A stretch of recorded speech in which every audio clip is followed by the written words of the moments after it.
कि मैं एक ऐसा पॉइंट कोई खोजूं ताकि मैं आप तक आ सकूं। रियल एस्टेट का जो सेक्टर है भाई, फ्लैट्स बनाने, लोगों के लिए घर बनाने, कंस्ट्रक्शन का काम करना, इस सेक्टर में एक बड़ा कमाल का बूम दिखा था अब से तकरीबन 7-8 साल पहले।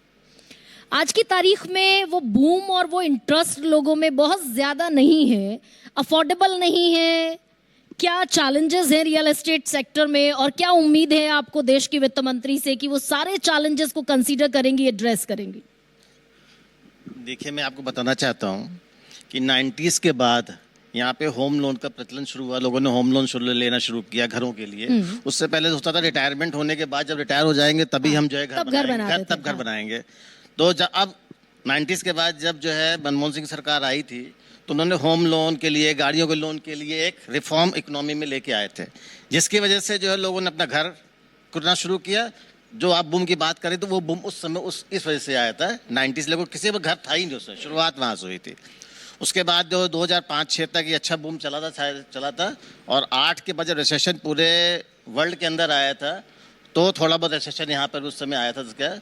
और रियल स्टेट जो है 14 तक उसके बाद अच्छा चल रहा था। 14 से लेकर 18-19 तक थोड़ा सा डाउनवर्ड रहा है, क्योंकि बहुत सारे रिफॉर्म्स एक साथ गवर्नमेंट ने लाए। यहाँ पर GST एक साथ आया, रेरा के रिफॉर्म आया, अच्छा करने के लिए आया रेरा। अगर रेरा आया है तो आज को बहुत बेनिफिट मिल रहा है लोगों को कि आज एक ट्रस्ट का जो डेफिसिट था होम बायर डेवलपर के बीच वो खत्म हो चुका है।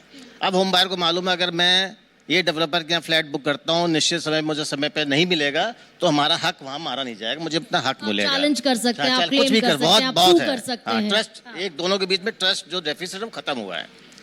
अब दूसरी बात करते हैं कि रियल स्टेट का जो अभी बात हो रही थी, एम्प्लॉयमेंट की बात हो रही थी, है ना। तो एम्प्लॉयमेंट जनरेशन के अंदर मोर देन 53% से ज़्यादा एम्प्लॉयमेंट जनरेशन के ये रियल स्टेट इंडस्ट्री या जो इसकी एलाइड इंडस्ट्री है उसके थ्रू होता है।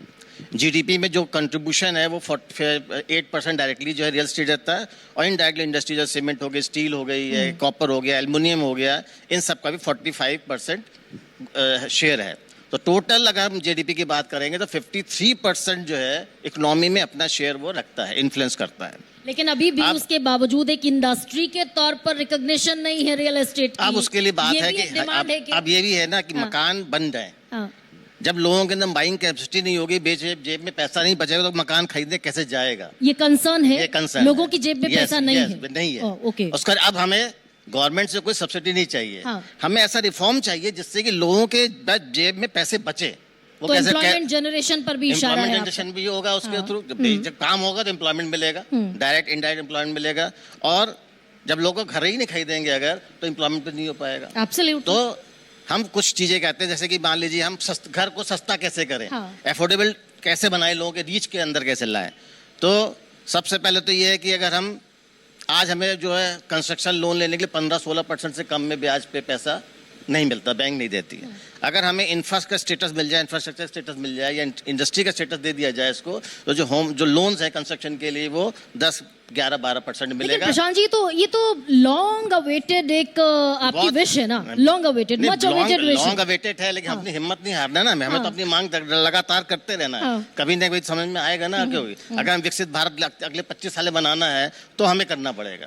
अगर इकोनॉमी देखेंगे कि विकसित भारत बनाने के लिए 8% से ऊपर लगातार आपको बने रहना पड़ेगा, तब आप विकसित भारत के अलग 25 साल पा पाएंगे। अभी हम लोग आज इकोनॉमिक सर्वे आया है तो 6.3 से 6.8 तक का उन्होंने दिया है, 6.3 से 6.8 का दिया हुआ अनुमान है। तो हम लोग उससे बढ़ना पड़ेगा 8% की रेट से, 8% से ऊपर जाना पड़ेगा।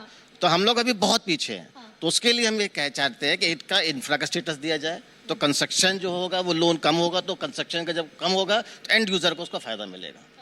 दूसरा हो गया कि देखिए आज होम लोन लेता है आदमी और उसका EMI भरता है अपना जो है, तो अभी क्या जो इंटरेस्ट पे करता है होम लोन के ऊपर, इंटरेस्ट में लिमिट लगा रखी है कि 2 लाख तक की इंटरेस्ट को ही वो अपने टैक्सेबल इनकम में से माइनस कर सकता है।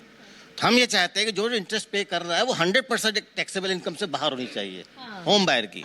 वो मिडिल क्लास है, अगर उसके जेब में पैसा बचेगा तभी तो आगे इन्वेस्ट कर पाएगा। तो ये दो बहुत महत्वपूर्ण बात है, दो बहुत महत्वपूर्ण पॉइंट आप कह रहे हैं। पहली बात तो घर खरीदने के लिए व्यक्ति की जेब में, इंसान की जेब में पैसा होना चाहिए, बच्चों को अच्छी एजुकेशन देना चाहेगा, इनकम टैक्स में छूट मिलनी चाहिए, इनकम दोनों से जेब में पैसा बढ़ेगा। दो चीजें हो गई आपने, है ना। एक तो ये हो गया कि आपका जो रिबेट है, हम अभी उसकी बात नहीं कर रहे, इनकम टैक्स छूट की बात नहीं कर रहे, हम जान लीजिए। ईएमआई का लोन लिया उसने, उस पर इंटरेस्ट पे करना पड़ता है लोन के, वो जितना इंटरेस्ट एक साल में पे करता है वो 2 लाख तक की लिमिट है कि उसने 4 लाख भी अगर पे किया इंटरेस्ट के रूप में तो 2 लाख ही टैक्सेबल इनकम से माइनस होती है। हम ये चाहते हैं जितना भी इंटरेस्ट पे कर रहा है वो पूरे साल में वो 100% टैक्सेबल इनकम में से माइनस हो। टैक्सेबल इनकम से फ्री हो। अब जितना भी यूथ मेरे सामने बैठा है ये बहुत सारी चीजें तो समझते भी नहीं है बेचारे, लेकिन संजय जी